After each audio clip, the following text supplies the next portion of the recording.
மரவள்ளி கிழங்கு புட்டு எப்படி செய்யலாம் பார்ப்போம் வாங்க.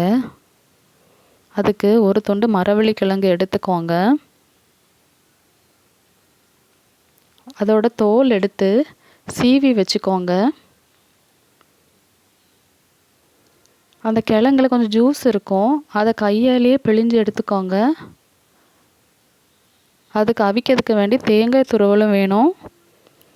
சீவி வச்சுருந்த கிழங்குல 1/4 கப் அரிசி மாவு, தேவையான அளவு உப்பு சேர்த்து நல்லா பிசைஞ்சு எடுத்துக்கோங்க.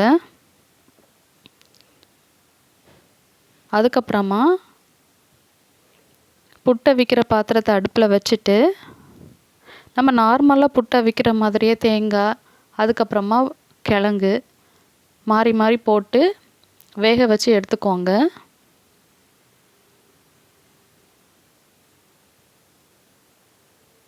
நம்ம சீவி சேர்த்துருக்கனால உடனே வெந்துடும்.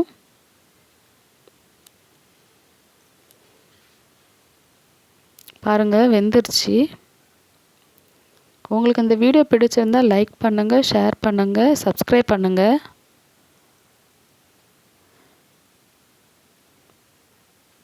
ஒன்றுமே சேர்க்காமலும் நீங்கள் சாப்பிடலாம். உங்களுக்கு அந்த இனிப்பு தேவை அப்படின்னா நாட்டு சர்க்கரையோ இல்லை நார்மல் சுகரோ நீங்கள் சேர்த்துக்கலாம். பாருங்கள் எப்படி இருக்குன்னு.